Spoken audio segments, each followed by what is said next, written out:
Very good evening and welcome to News Tonight on Rajya Sabha television. Well, Finance Minister Arun Jaitley says that large benefits of demonetization are now visible and that the tax collection is also up. Well, that's our big focus on News Tonight. Also, we take a look at the spectre of rift actually within the Samajwadi Party ahead of the UP Assembly polls next year. Well, those stories and more news in the next 30 minutes, starting with the headlines. One day before deadline for depositing old notes ends, the government thanks the people for their support, says the tax collection has grown at the rate of 14.1% this year.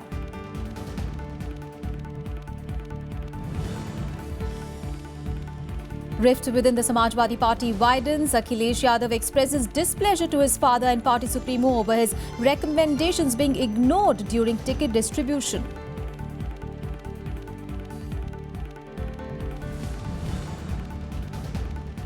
AIADMK passes resolution appointing VK Sasikala as its General Secretary, even as the Madras High Court expresses concern over the circumstances leading up to the death of former party chief J. Jayalalitha.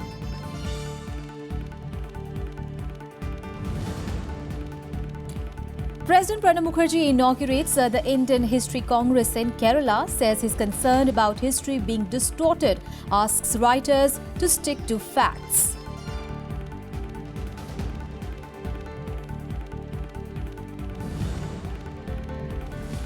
And US Secretary of State John Kerry snubs Israel over its settlements in Palestine, says two-state solution is under threat.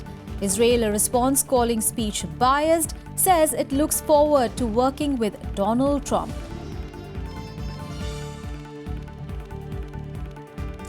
Well, the day's biggest story. The government on Thursday claimed that the Prime Minister's demonetization move had borne results and that a critical part of the exercise to scrap the high-value notes was now over.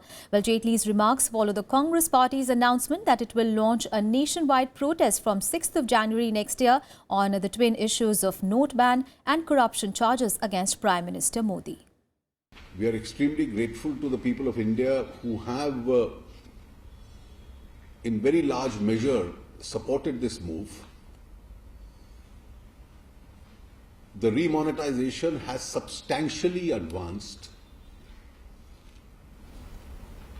And what is significant is that not a single incident of any form of unrest has been reported in the country.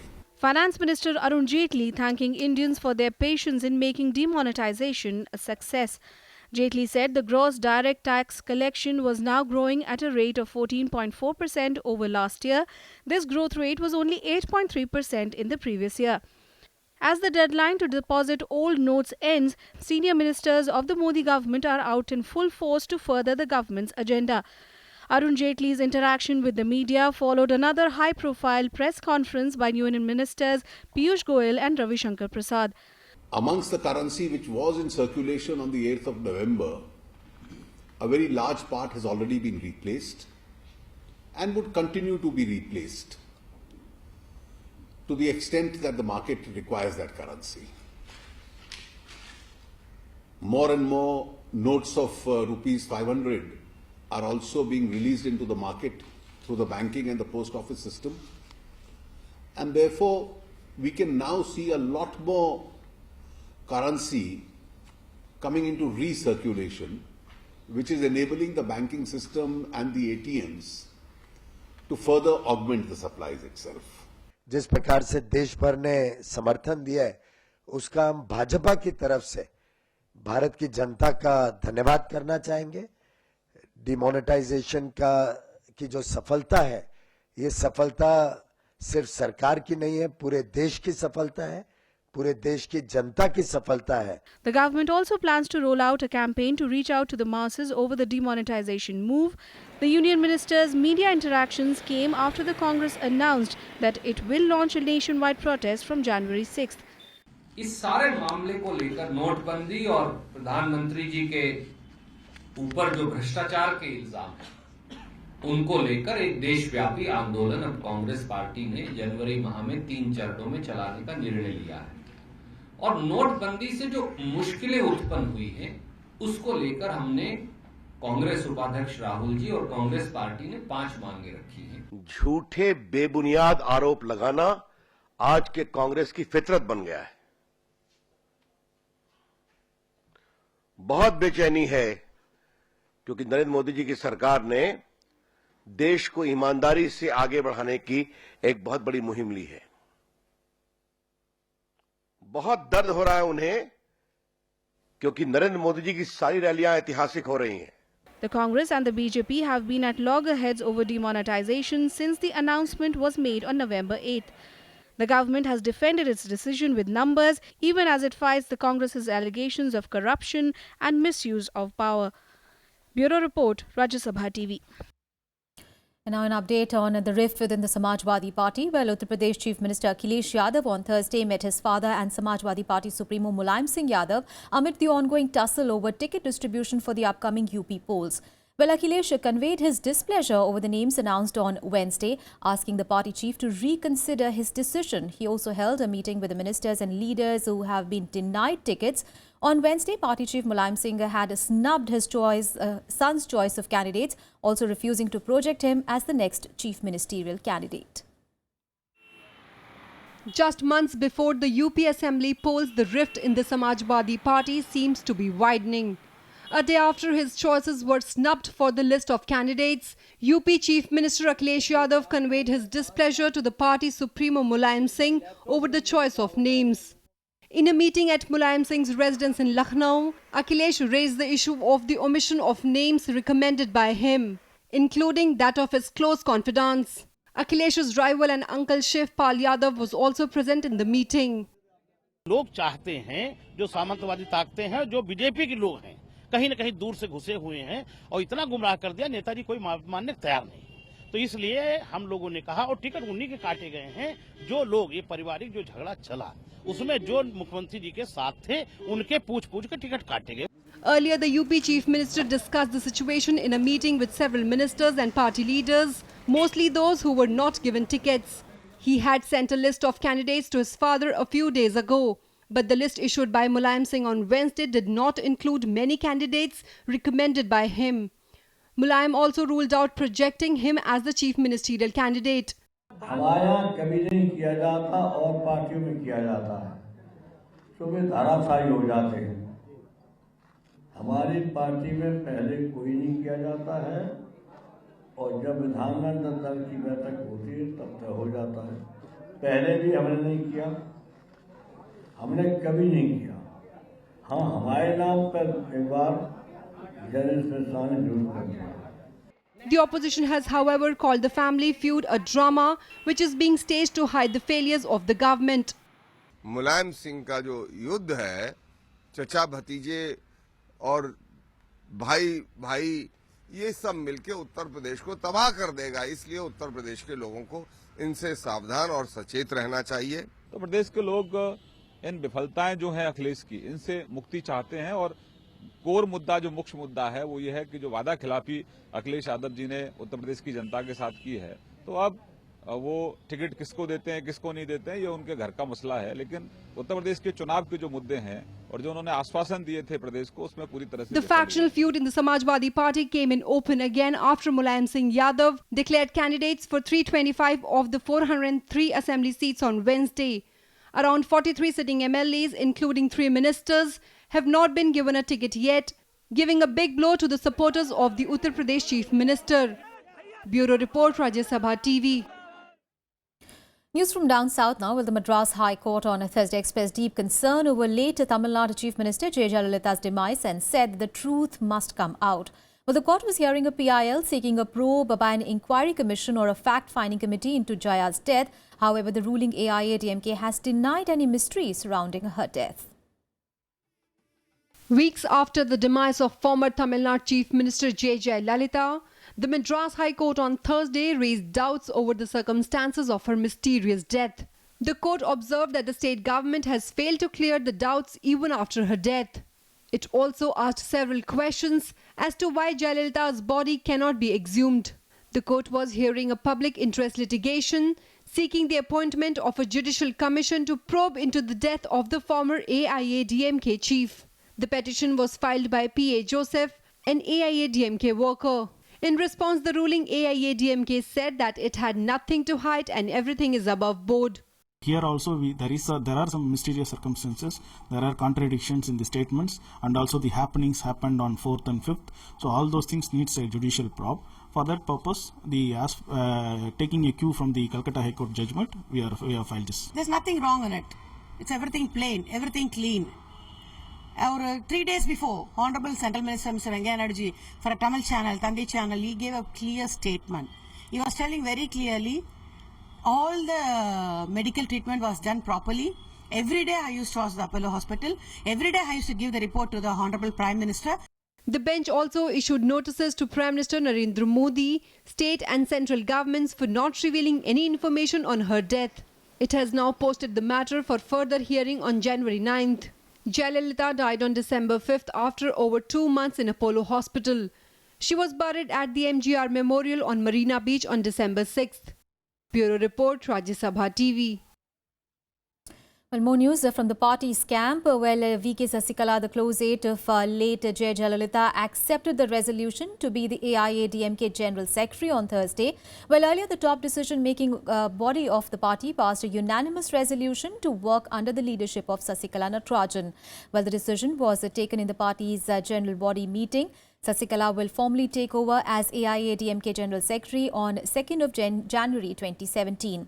Remember, the post fell vacant following the demise of Party General Secretary and Tamil Nadu Chief Minister J. Jayalalitha on 5th of December. Tamil Nadu Chief Minister O. Paneerselvam and other leaders attended this meeting.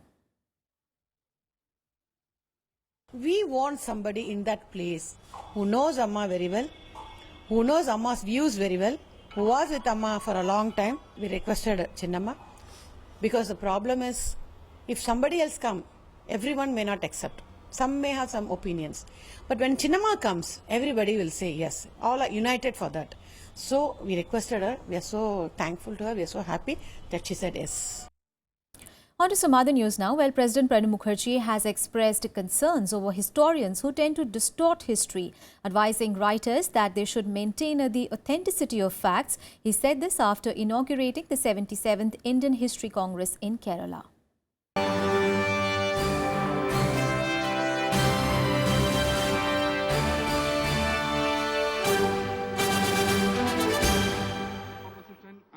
On Thursday, President Pranab Mukherjee inaugurated the 77th Indian History Congress at Thiruvananthapuram in Kerala.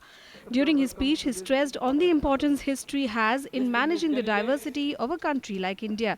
He also pressed upon writing history in a scientific manner. And clinical appreciation of the facts and matters which are available at their command to point out their strength, because it is not merely for theoretical and academic knowledge and pursuit of knowledge for knowledge's sake, but it is essential for strengthening our concept of Indian nationhood. The President also expressed concerns over historians who tend to distort history, advising writers to maintain the authenticity of facts. It is natural to love one's country, see as much glory to its past as one can detect, but patriotism should not result in blinkered approaches to interpreting history or compromise with truth in order to justify an argument of choice. The President addressed a gathering of over 3,000 historians and research scholars, along with Governor P. Sadavshivam, Chief Minister Pinarayi Vijayan and other dignitaries. On Wednesday, historian and professor of Aligarh Muslim University, Shireen Musvi, was appointed as the new director of the Indian History Congress. Deepak Dobhal's report for Rajya Sabha TV. And what else made news across the country today? Let's take a look in Nationwide. 2 soldiers were injured in a militant attack on a search party in Kashmir's Bandipora district on Thursday. Acting on a tip-off about the presence of militants in a nearby village, security forces cordoned off the area and launched a search operation. It was during the search operation that the militants attacked the forces, triggering an encounter. Now, 2 soldiers were injured even as the militants managed to escape.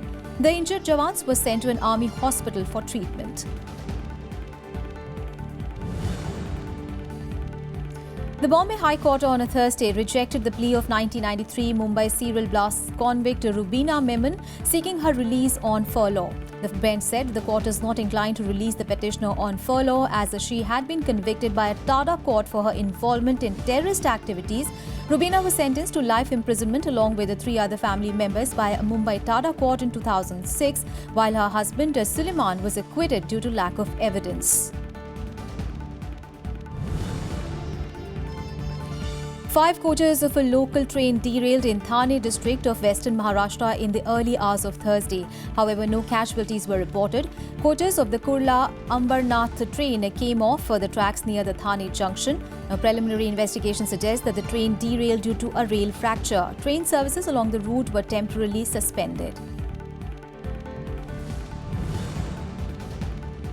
The first batch of 110 fishermen released recently by Pakistan arrived in Vadodara and will soon leave for their native places. Pakistan had on 25th of December released 220 Indian fishermen, a goodwill gesture which came amid a strain in ties after the recent cross-border terror incidents.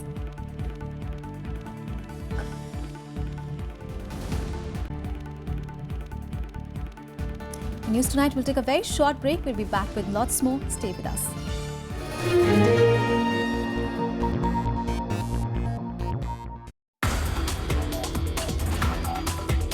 Like 2 persons, they cannot have same fingerprints. Similarly, no 2 woods in the world can have the same structure. Our slogan is use more, grow more, because there is no material which can replace that wood.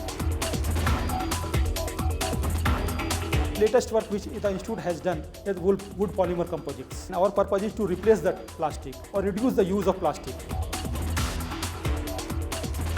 Watch Eureka with Dr. S.K. Sharma, Senior Scientist at Institute of Food Science and Technology on Rajya Sabha Television.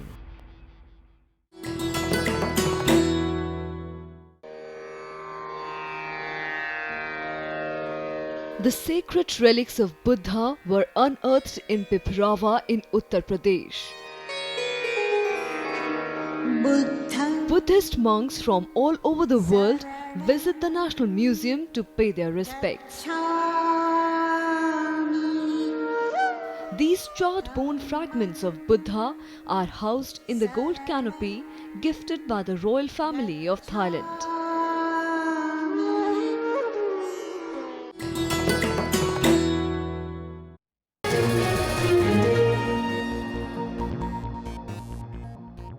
Welcome back after the break. Now let's take a closer look at the US-Israel relations.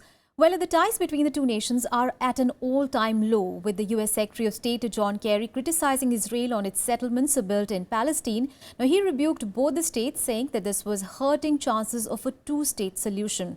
Israel has now condemned the speech as biased.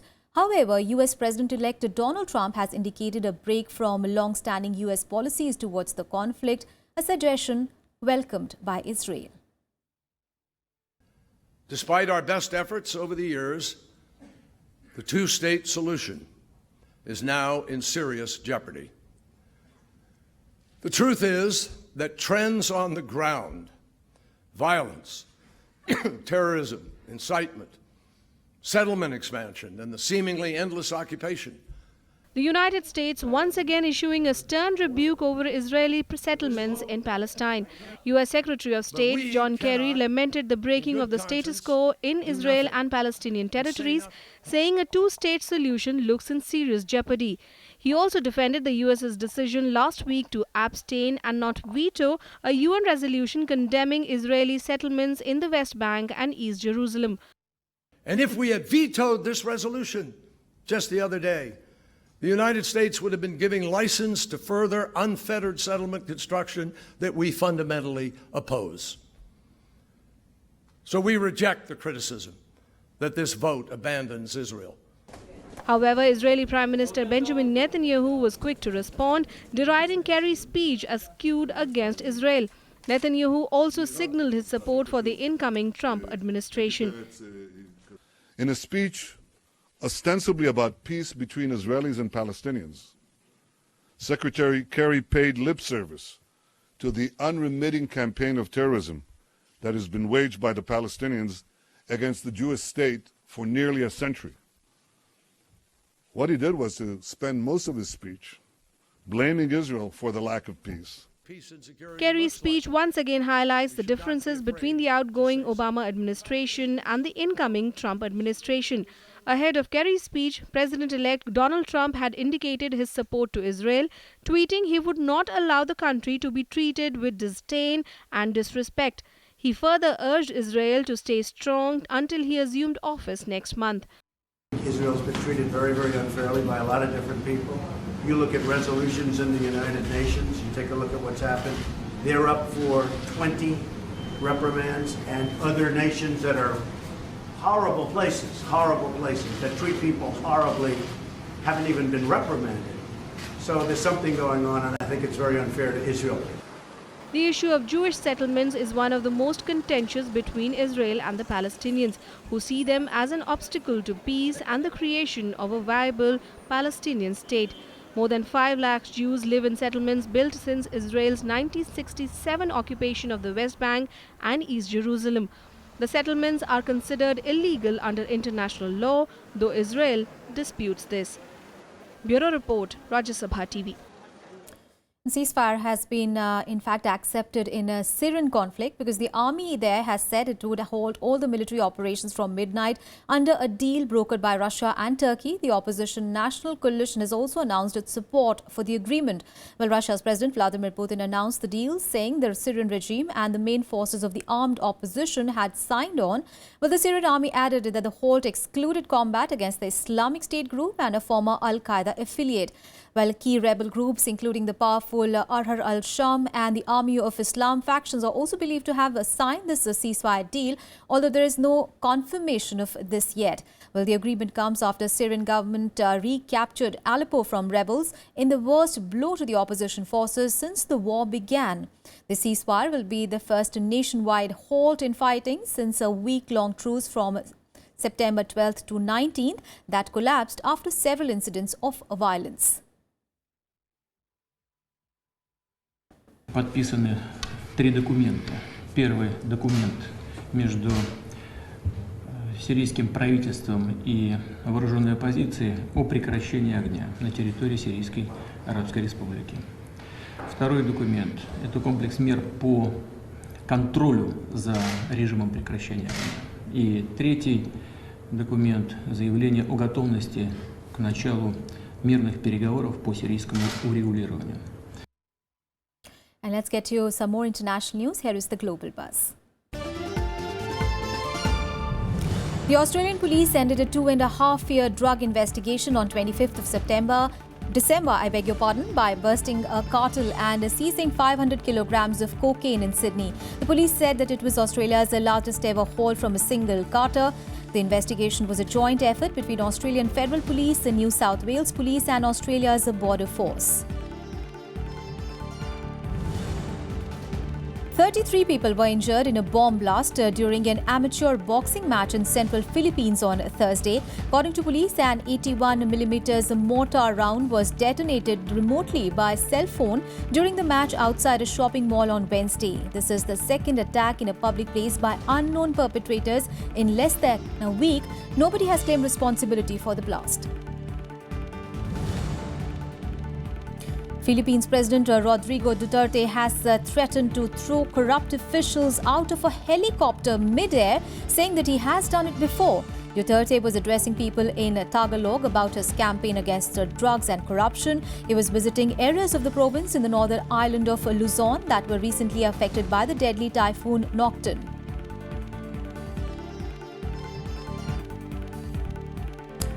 Time now for all the sporting action in Sportsbeat.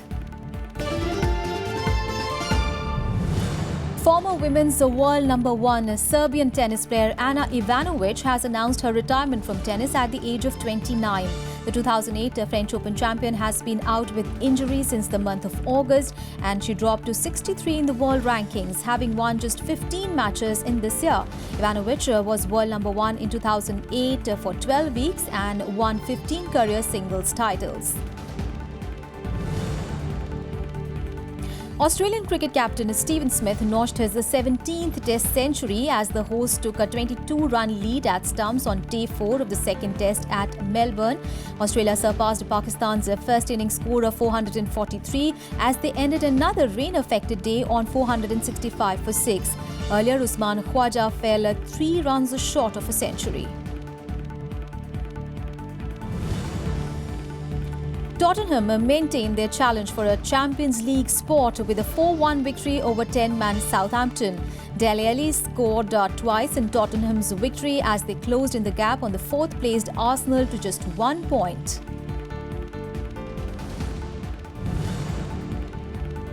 Argentine striker Carlos Tevez will join Shanghai Shenhua from boyhood club Boca Juniors. Chinese Super League side Shanghai Shenhua confirmed the news on Thursday but gave no details of the contract. Tevez played for 7 years in the Premier League, winning the title with both Manchester clubs before joining Italian side Juventus.